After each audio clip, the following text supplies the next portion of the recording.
Welcome back, everybody. I am extremely excited to have these three fine gents with me here to talk about Louisiana's statewide innovation strategy. Instead of doing a whole presentation, we're just going to have this conversation casually in a live format with some three incredible economic developers and just change makers among Louisiana and the region, and helping people grow businesses, start businesses, and scale them from here. So first off, I'd like to introduce my boss, St. Tammany Economic Development Corporation CEO Chris Masingill. Please, welcome. Thanks. We have the man himself, Chief Innovation Officer from Louisiana Economic Development, Josh Fleig. Hey, thanks for having me. And one of the brilliant minds behind the Greater New Orleans Entrepreneur Week, CEO of the Idea Village, Jon Atkinson. And that's a perfect segue, because the first question that I wanted to kick us off with was, what brings us here today? The Idea Village has produced NOEW since 2009. It started with the Idea Core Challenge, which is that MBA consulting challenge that I talked to you about, Southeastern students pitching tomorrow. Now one of the region's premier events for innovation and entrepreneurship. Jon, I'd love your perspective on NOEW's evolution and how it's grown to what it is today. Yes, thank you, Cenzo. That's a big question. Before we dive into that, round of applause for Cenzo. It is a tough gig to have to introduce your boss here. So he is the heart and soul of making things happen here on the North Shore.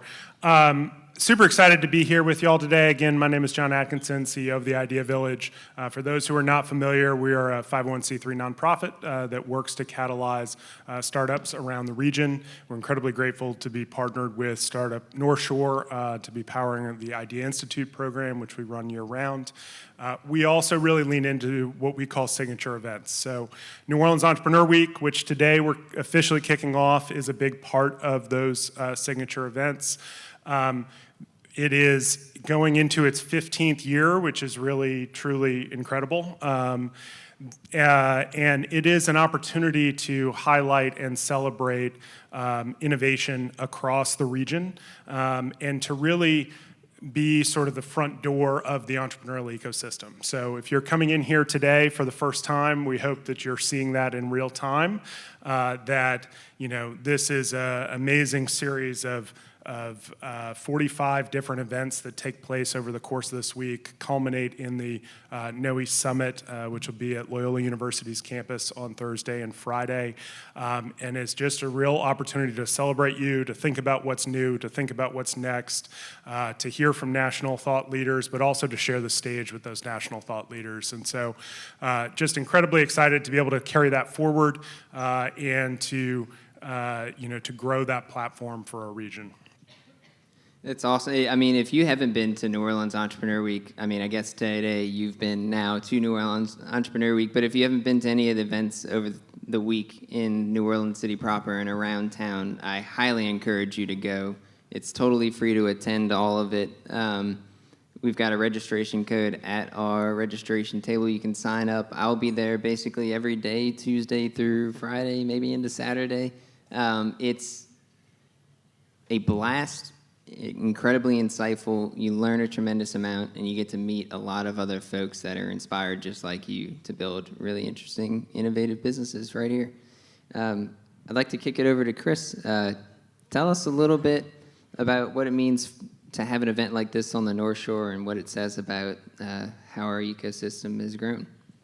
Thank you, Cenzo. And again, let me start by thanking all of you all for making the time and the commitment to be a part of this event today, helping us kick off the NOEW on the North Shore. We're so excited and just really honored to have the kind of partnership and engagement with Idea Village. And Jon, thank you for letting us be that front door on the North Shore to the incredible partnership, world-class technical assistance, and just really the commitment that you have made as the leader of Idea Village during this time, but how you continue to elevate Idea Village to its next chapter every year. And that's a wonderful thing. for the state, for Southeast Louisiana, and what this guy's trying to do across the state. For us, it was all about being committed to making sure that entrepreneurship and ecosystem building was a part of our economic development strategy. I got introduced to Idea Village over 10 years ago now in a couple of different hats, and I started drinking the Kool-Aid early.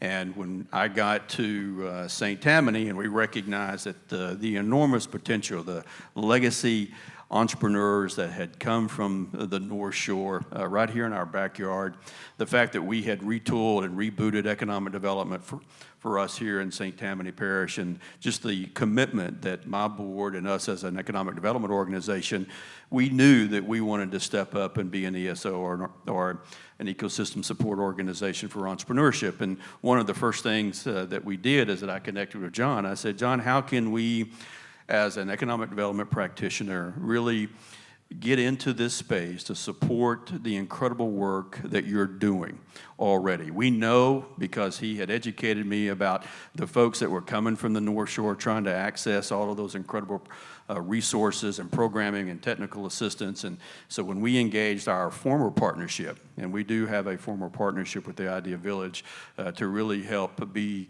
an access point for job creators and innovators and entrepreneurs to that incredible program, it was just a natural progression for us to go, hey, look, let's branch out, let's create a platform and an opportunity to take advantage of all the incredible things that happened during New Orleans Entrepreneurship Week, and let's create that event here on the North Shore and be tied to that in an official way to say, hey, we can bring that to the North Shore, we can be connected to what's happening on the South Shore, and we can do this together. And it's just one more thing that we do in economic development by recognizing the importance of entrepreneurship.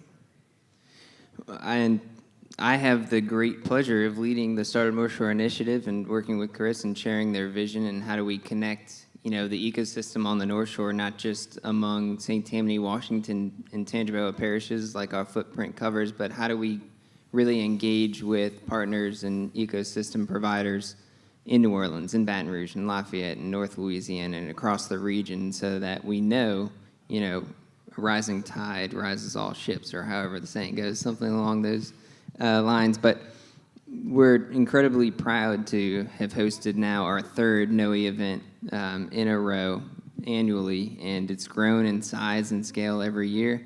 And again, it's just one of the great events in the region. Mardi Gras, Jazz Fest, NOE for me. That's right. Bring it home.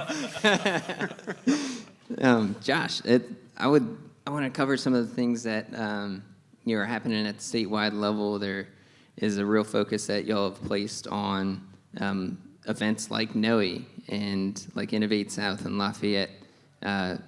What is it about the events calendar that made you all want to place a focus on getting people together at things like NOE? And how does that, become critical to Louisiana's statewide strategy? Yeah. So first off, thanks for having me, Cenzo. And thank you all for letting me get between you and your beer. And I promise not to belabor too many points, but I'm super excited to be here. This is a new mission for the state of Louisiana, and so the good news is it's new. There's a lot of energy behind this. The bad news is we're behind. We're behind a lot of other states in the region in recognizing that high growth technology enabled startups are the key to our future. And so I will give you a quick glimpse into how we sort of arrived there. I spent about 10 years, most of the teens, knocking on the door of technology companies outside of Louisiana. So I spent a lot of time in the Bay Area talking to tech companies that were rapidly growing and saying, come to Louisiana, open an office, we'll give you a whole bunch of tax credits, right? Or we'll give you a building or something like that if you just commit to a lot of jobs.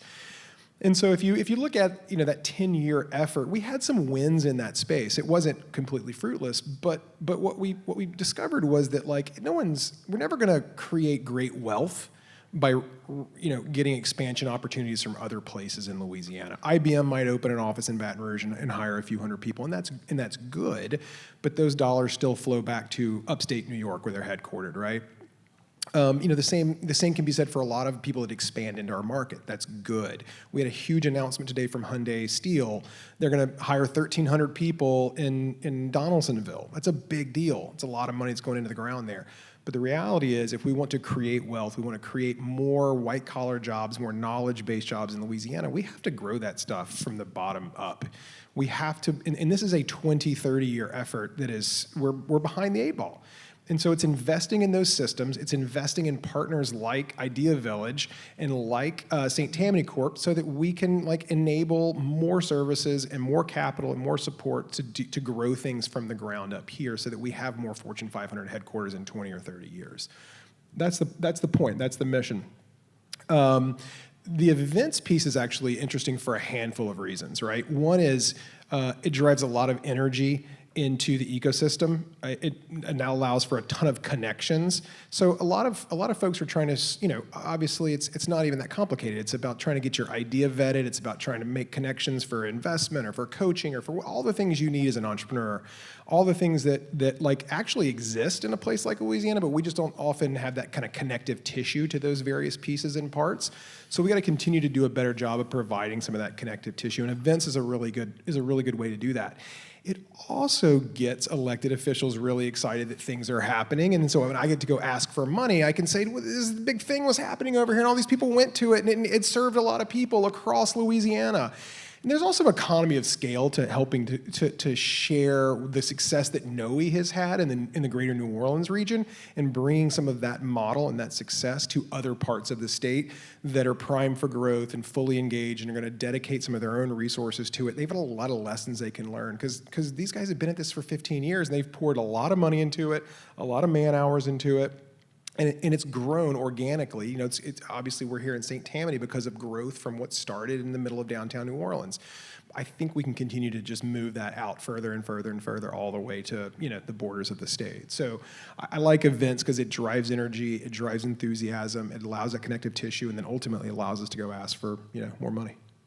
It's just a great open door that's very inviting to somebody who might otherwise be a little bit nervous to put themselves out there to have those conversations. Your startup is your baby. You don't want to be told your baby's ugly, but what you quickly find when you walk into those doors and you enter into NOE, and what's unique about our place here in Southeast Louisiana is it's just unbelievably supportive and communal.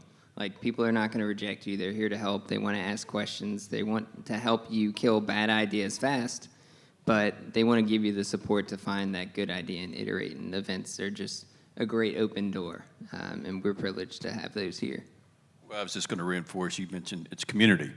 Yeah. One thing that you've really drilled home to me, trying to think about how we really double down on the work that we're doing here, and both of these guys continue to tell us that all the time. It's the community. It is the community that we're building that creates a safe place, and a place that can be one that you can get the kind of resources wherever you are on that journey, right? You can plug and play. Wherever you are in the development of your new idea, and having access to the mentoring and the coaching and the resources, it's building that community, and I'm convinced it works. I sometimes feel that we are in the telling you your baby's ugly business, but in the kindest possible way. And here's 5 other people to help you think about that. And that's how great ideas come. Innovation is about iteration. It's about doing it over and over and over again and learning from each of those iterations. And it's also about building density. We talk a lot about how density is destiny, and the more that we can build density around the state, the more successful we're going to all be at driving innovative companies. And in this context, your baby is not your actual baby. It's more like a Mr. Potato Head, and we can tell you how to make it look nice and function. So, John, tell me what makes New Orleans and just the greater New Orleans region such a natural hub for innovation. So I've been thinking about this a lot recently. I think this idea of a hub for innovation is really a theme for this week. It's been a thing that we've talked about internally within our own organization for a very long time, but we're at this precipice where it's starting to feel real. It's starting to feel like we have connectivity with other places. I like to say you can't be a hub without spokes, right? It's starting to feel like it is. We have success stories. We have things that we can point to where we can say we have skins on the wall. We did that. and we can do more of it. And so I think it is it is a real opportunity to think of ourselves in terms of a broader hub. I like to think about, how do you replicate the research triangle concept in Louisiana? How do you bring in not just New Orleans and the North Shore and Baton Rouge and Lafayette, but maybe draw that line out to Houston and think about the problems that get solved within that footprint? And how does that intersect with the frontier of innovation? I think, I was on a call on the way over here for a session that I'm doing on Friday, which hopefully you will join us to see, on what is the New Orleans brand going to look like in 5 or 10 years. And I think one of the things I keep coming back to is we solve big problems. And I think that is a unique opportunity as it relates to innovation, because the easy problems have been solved at this point. That is not where the frontier of innovation is going. It's into the hard problems. And so if we can brand ourselves as a region as the folks that solve hard problems and that do that over and over again, I think we can, there's a lot of power in that idea.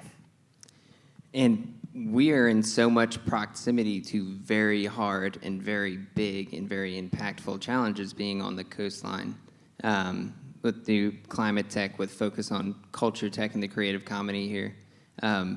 We have the secret sauce within energy. We have been the leaders in that for decades. We are prime position and have the talent, the resources, workforce, and the know-how to be able to deliver incredible solutions that have impact.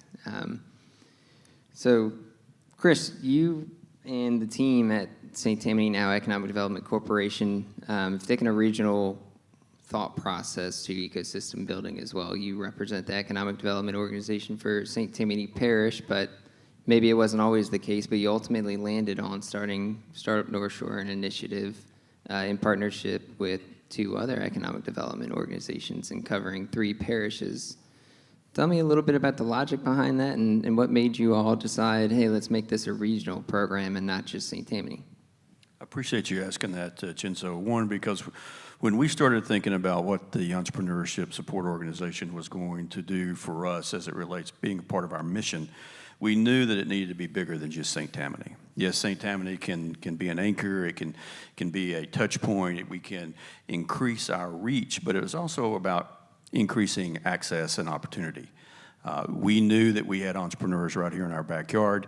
We knew that as, as economic development practitioners, we could connect with our economic development partners in Tangipahoa and Washington Parish. In fact, I think I saw Brian a little bit earlier, our chair, the new chair of the Washington Parish Economic Development Foundation. Brian, if you're still here, just want to say thank you. Over there in the corner. Thank you for coming, and the foundation, even starting back with the parish president that's now the new parish president of Washington Parish, when he was in the role as the practitioner, knew automatically that we could really broaden the touch, broaden the reach and access to quality programming by partnering up with Idea Village, but also then creating that ongoing support to make sure that it was sustainable. Bringing you on, recruiting you and bringing you on. Cenzo is the only entrepreneur in resident in any economic development organization in the entire state. And we've made a commitment to that, to do that. We've made a commitment to our partners in Tangi and Washington to continue to provide the technical assistance as that front door, so we can reach across the lake, we can reach across to our friends in Baton Rouge, we can reach across all of the technical support systems and really elevate that up. And it was a part of our intentionality that we had from the very beginning. We knew a program like this needed to be bigger and broader than just St. Tammany alike. And I believe that what we've created, we continue to grow and expand that opportunity, and we're going to continue to do that on this front, particularly because it's also about we are connected to a regional ecosystem, just like the economy on the North Shore is connected to the economy in New Orleans. Yes, we have our own contribution. When you look at the 3 parishes on the North Shore, it's over $20 billion in GDP. We have almost 400,000 jobs that we help support on the North Shore. It's a major part of the 10-parish regional economy. But we are connected to the South Shore. We are connected to a regional ecosystem, and that also goes for the services that we're providing as it relates to entrepreneurship.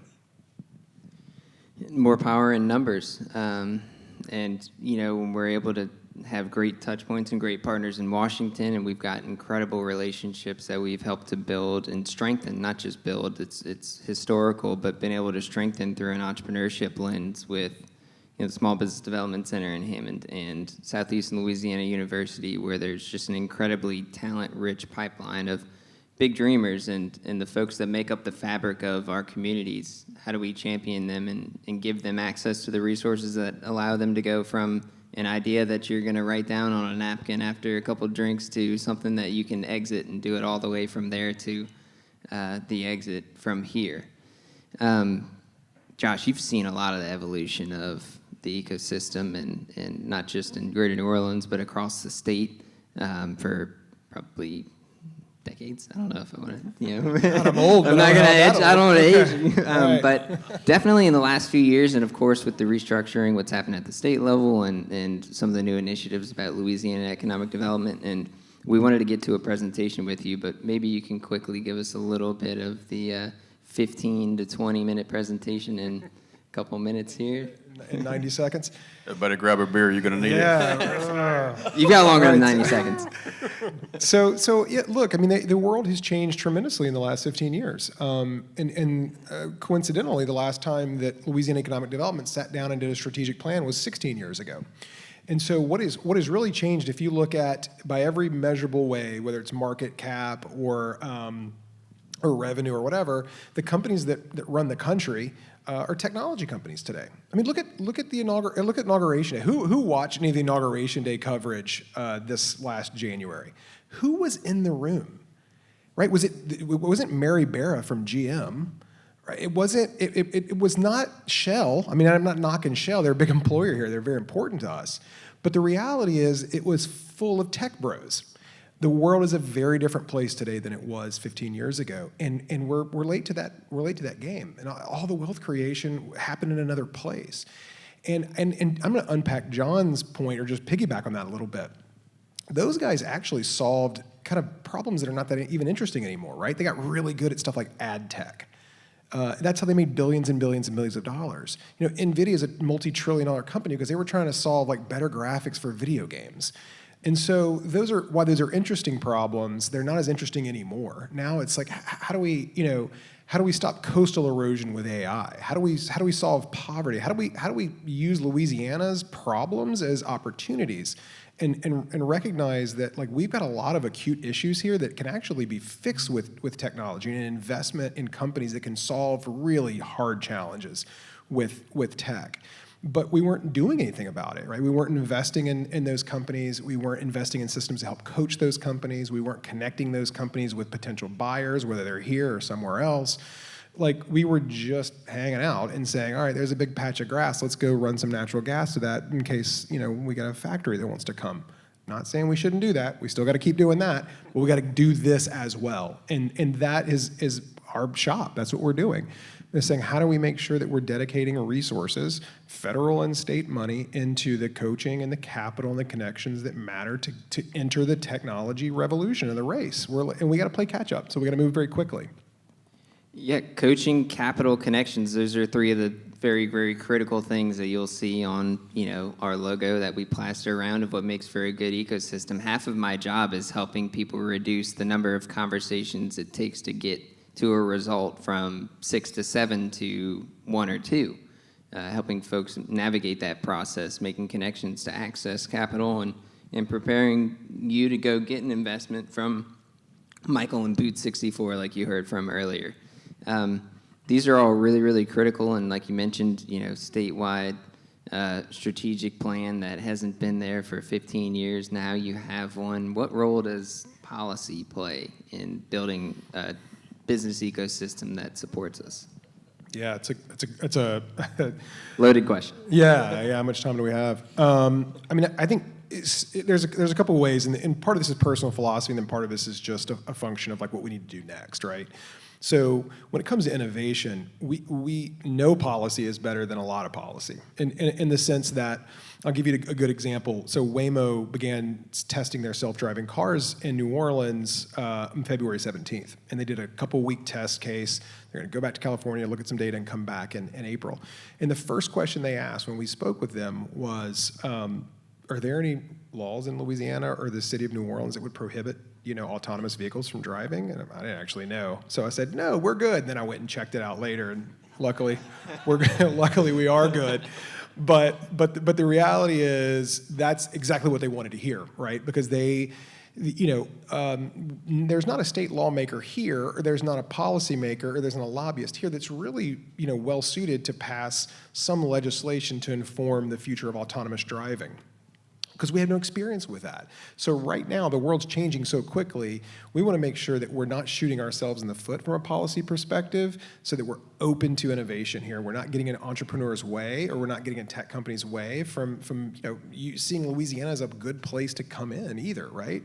So I think staying kind of lean on the policy side when it comes to anything that would fly in the face of innovation is important, and we're going to see more and more of this in AI, right? I've been in committee hearings where people are talking about AI stealing artists, intellectual property and all kinds of other stuff, and I don't get a real warm and fuzzy feeling in this area here when I start to hear that kind of conversation, because that means legislation's coming. So we all actively as a community have to make sure that we're not doing anything to shoot ourselves in the foot when it comes to innovation policy. The other piece is we have to make sure that we're spending state dollars to invest in whatever's going to make high growth technology enabled startups possible in Louisiana, so that we do capture our share of the next big industrial revolution, which will be technology led. There's no doubt about it. And so how are we investing state dollars into, like we were saying earlier, the idea villages, so that they can expand, offer more services, so that Michael Adler right here with Boot 64 has more capital to invest into companies. That's our job. And collectively, we have to continue to beat that drum. How are we? Great, we love technology. That's awesome. Great, we haven't passed any policy to shoot ourselves in the foot. The second one is, now we got to put some skin in the game. Now we have to actually push some dollars in at the state level to invest in this. If I could build on that, I think the fact that Josh's position exists is a huge deal. That is a game changer for our state. It means that this agenda has been elevated at the state level. It means that we are making this a priority for our state, which matters a lot. I think we're also, Josh is talking a lot about we're behind, we need to catch up, we're behind, we need to catch up. I think one of the benefits of being behind is you can look at those who've gone before you and study what they've done well and adopt those practices and bring in the best in class. And I think, when Louisiana, and I'm an outsider, I've been here a long time, but I grew up in California. I've spent time in other places. I kindly say Louisiana has a propensity to reinvent the wheel, right? We need to take the best practices from other places and figure out how to import them. And so I think when we think about policy framework, that becomes really important. Josh's position existing is not sufficient by itself, though. We need to put real resources behind it, and that's kind of the next thing that is coming, is that it is, how is the legislature allocating funding to these types of activities and sort of showing with dollars that it's a priority. And then I think, we need a Cenzo in every economic development organization around the state, and the actual Cenzo. Cheers to that. And I think, you can look at economic development through kind of two fundamental lenses. One is what I call sticks and bricks. The other is people and programs. We're seeing a major shift from sticks and bricks to people and programs, and I think you're going to really see that start to pay off over the next 5 to 10 years. That is where the world is going. It matters at the end of the day. We can make ourselves smarter and better by investing in those in that infrastructure. And then on the last front, I have a somewhat unpopular opinion here, but I think we tend to get very oriented towards the technicalities of the programs that exist. The programs that exist that are highly technical in nature and the way that a lot of innovation policy tends to get made actually favors incumbents. If you have a lot of rules, for instance, on a tax credit program. An early stage company can't use a tax credit. They're not making any money. So if they can't sell that tax credit, they can't monetize it. It's not in their interest. And so, those tax credits tend to benefit the folks that have been around a little bit longer. And it's not to say we shouldn't support them. We don't need those folks at the table and those folks to grow. But I think there are better ways if we start to look around the country and benchmark against policies that have been successful elsewhere, to think about how we're going to invest those resources. Cenzo, real quick, before you get started. While these guys are up here, we want to make sure that y'all have any questions answered too. So this mic is hot. If anybody has a question to ask, you want to raise your hand, I'll bring the mic over to you. This is a conversation amongst people trying to solve challenges to help our community and our state dominate, and be at the table and really produce in ways that our community feels validated that we do have that talent and resources. It's just about creating the systems in place that allow us to do that from here. And, one of the things that I picked up, John, is I went to your Mardi Gras Day party. You are one of us. You know what we're about. And I appreciate the way that you've grabbed a hold of our community and really, really just become one of us. We talk about investment. We talk about the move from sticks and bricks and into people and programs, and at the state level, there's a significant amount of investment in people and in programs. And in addition to that, there is a significant amount of funding that is available for investment for startups. And previously, the SSBCI program, State Small Business Credit Initiative, now being called Louisiana Opportunity Funds, $100 million in funds. Tell us about this next chapter and the significance for our businesses. Yeah, so just to give you everyone a sense of scale, so this is the second time the state has received money from this federal program. It's a U.S. Treasury program. The first time was around 2012, and it got a total of $10 million. The second time it got $100 million. So the feds just added a zero during COVID and sent it down our way. The states had the option to design debt programs or equity programs. The last time we tried these debt programs, which are effectively like small loan guarantee programs, they have to go through banks, and the banks didn't love administering them because there's a lot of extra red tape because they're already heavily regulated. There's a lot of red tape. Half the time they would look at the regulations and just say, I'll just give you the loan. Like, I don't want to do that program. And so for those reasons, and for the reason that we were just, again, behind other states in terms of venture capital deployment, we put $90 million of that $113 million into venture capital.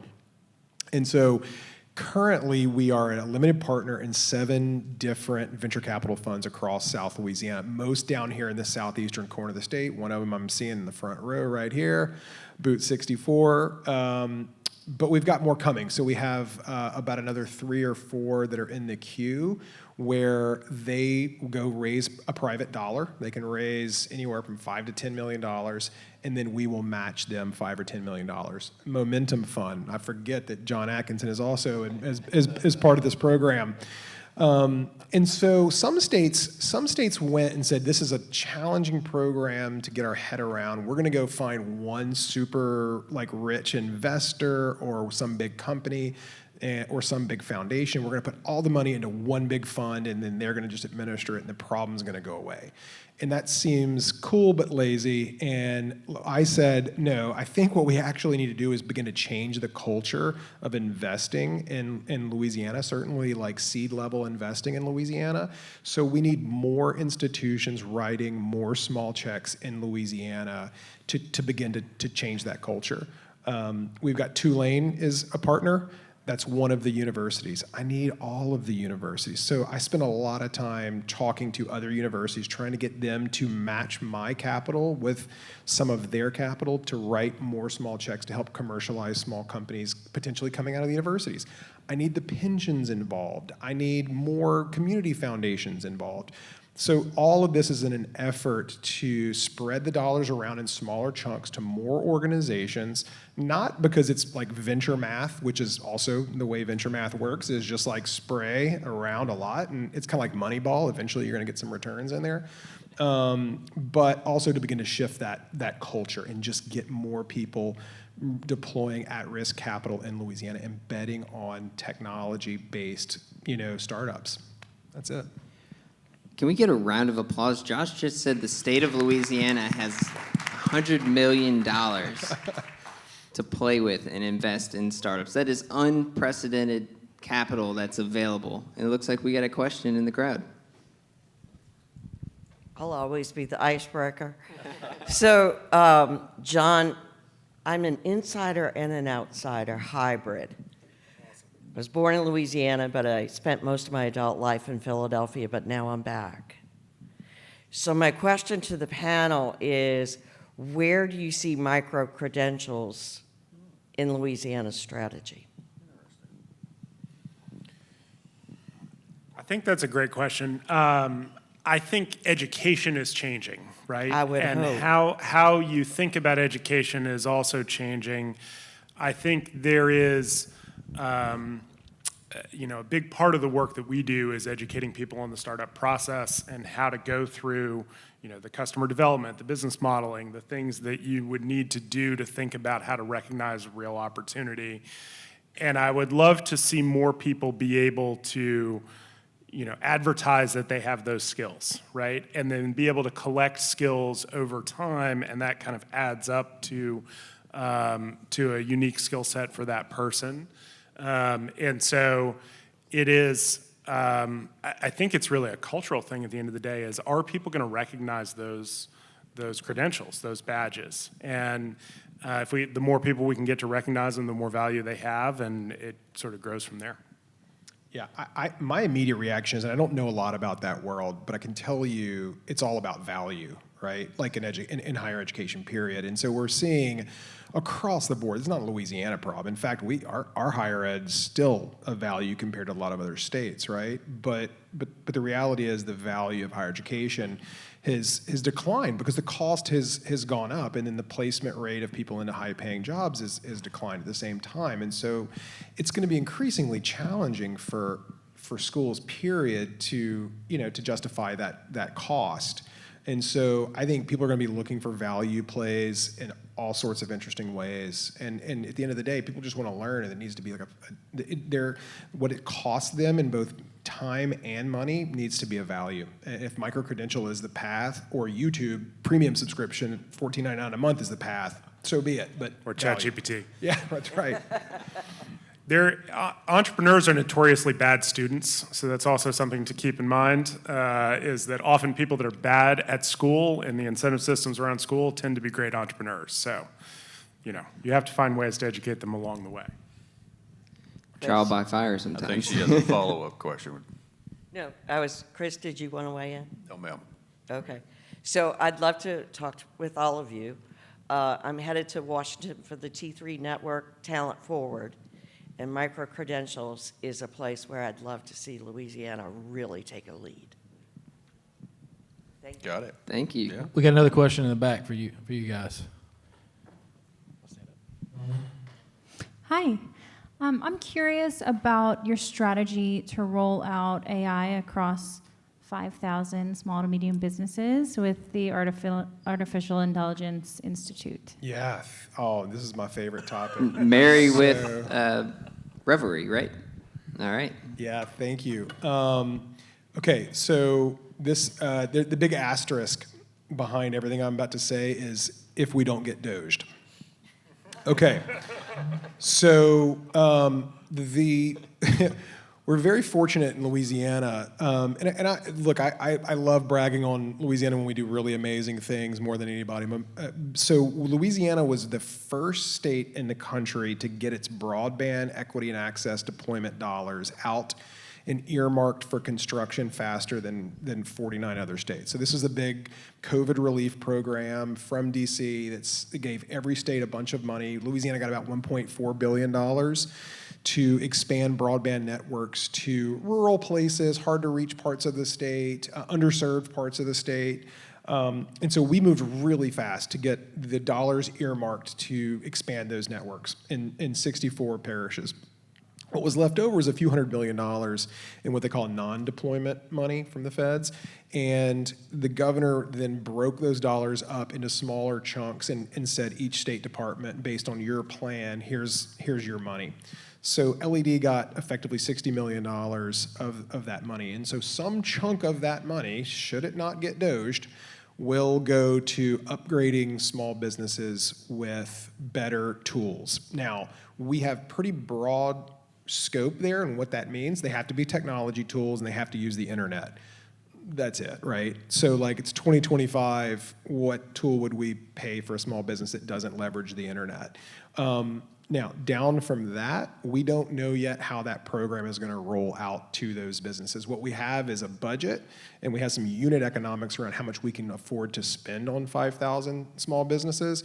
But we will begin, once we know the money's coming, which we think will be the end of May, beginning of June, we will begin to release some RFPs to help us design those programs and roll those things out. I am much more interested in rolling out better AI tools than I am being prescriptive and saying, here is a list of like, a Square terminal or a Salesforce installation or whatever. I'd much rather give folks better AI tools so that they can effectively do more things themselves than say, here's a menu of things you have to choose from. If it doesn't fit your company, then oh well. But it's very early, and the rough plan is to design a program starting this summer that'll help upgrade 5,000 small businesses with better AI tools. I think while we're on the topic of AI, one of the things that government, in my view, can do really well, and thinking specifically with the state government here, is plant a flag and say we're going to do this. And I think that's a lot of the thinking around AI right now is that we know this is a major trend. We know that if we want to be in front of technology in 10 years, we need to be in front of this. We've got to sort of plant that flag and rally resources around it. And I think one of the things that Josh has been really adept at is kind of using the tools at our disposal to move in that direction. And I think as we can show progress from that, it begins to snowball. We begin to be able to build a better case, and we're able to bring more people in. And so that's really where we are in that journey. And I'm an absolute massive advocate of utilizing AI. Many of you obviously know I led the AI session today. I showed a tremendous amount of free tools, things that folks can use tomorrow, a little bit about some of the automation and chaining together these various tools. I told them mostly through the free plans, so maybe if we can get those pro plans and some of that education covered, there we go, Josh. But I'm a massive proponent of it, and I know that we're coming up on time. I don't want to keep you all from your beers. We've got incredible, interesting conversation just within the next few minutes here. But one thing that I didn't want to miss is we're talking about capital.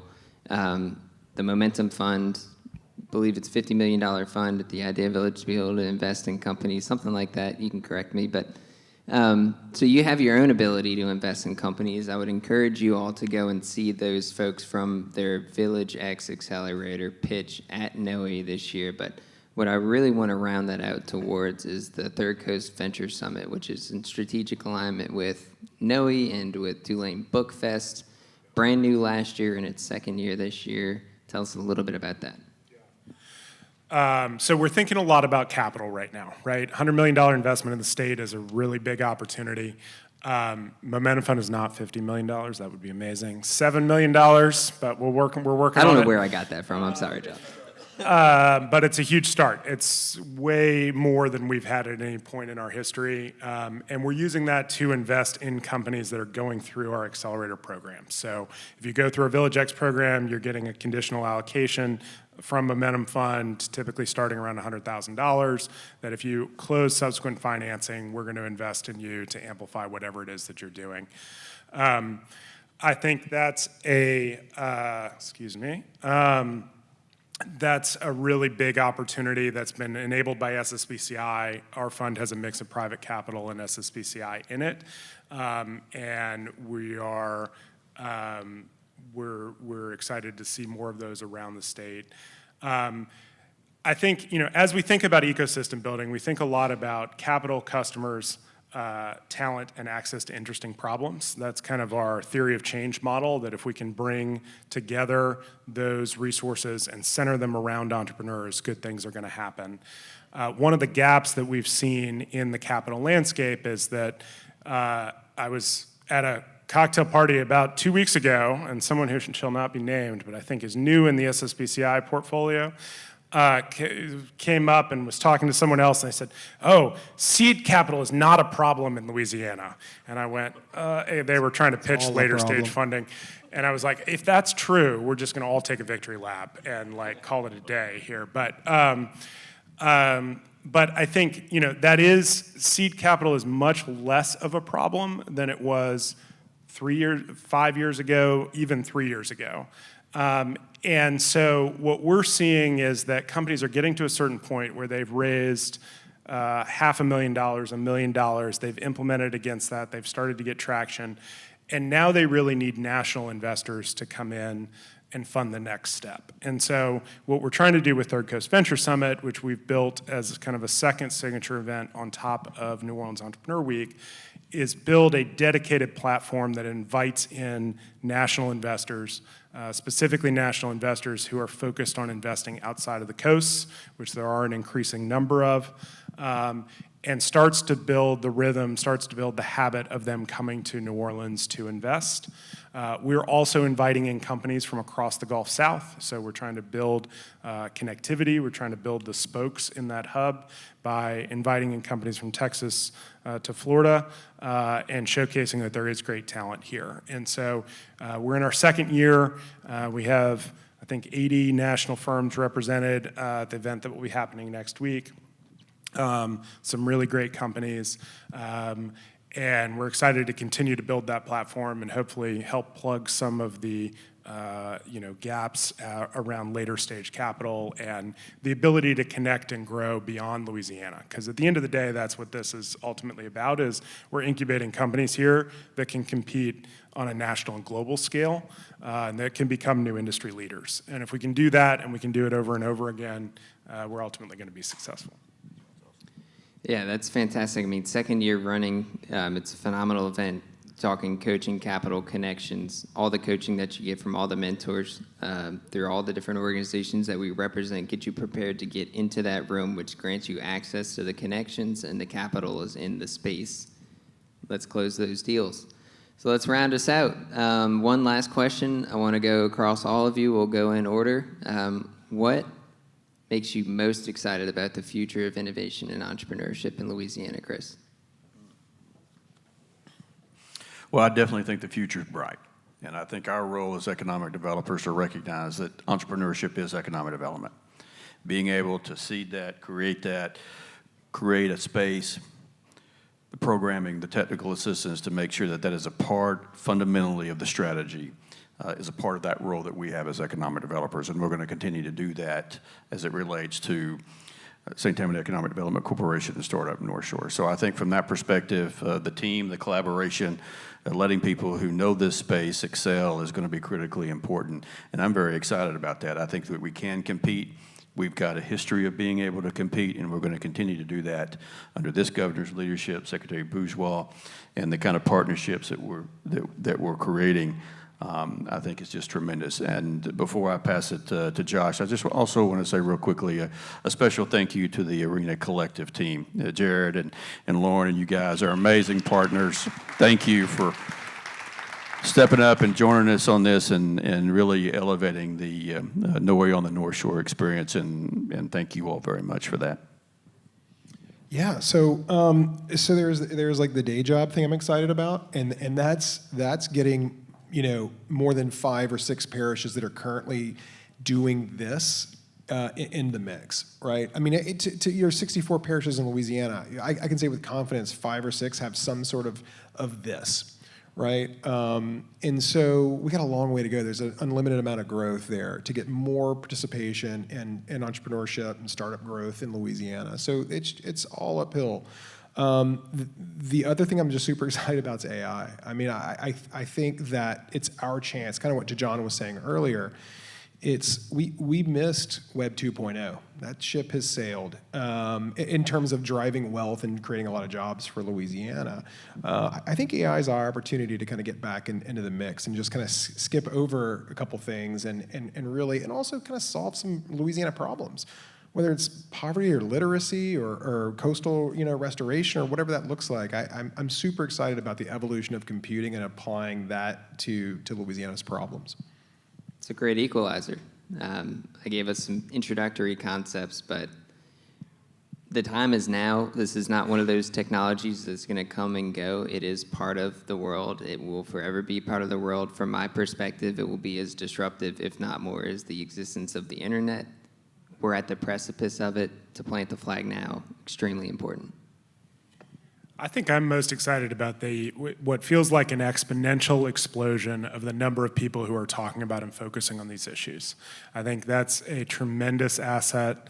I like to invoke Brad Feld, who's sort of the original godfather of the idea that startups could be democratized and built anywhere. And he has a really crazy word called topophilia, that means love of place. That is sort of central to the idea that if you have a group of people that have topophilia, that they can build a startup community. And I think we've seen just an absolute explosion in the number of people that are thinking about these issues. And we already know that everyone in Louisiana loves their place. So I think we're in a really good place. That's our superpower. All right, well, thank you to our incredible panelists. Please help me join and give them a round of applause. These are incredible conversations that are extremely impactful to what we're trying to do on this side. And thank you to everyone here for coming out, for showing out, for learning with us today and being a part of the conversation. This is where things are happening.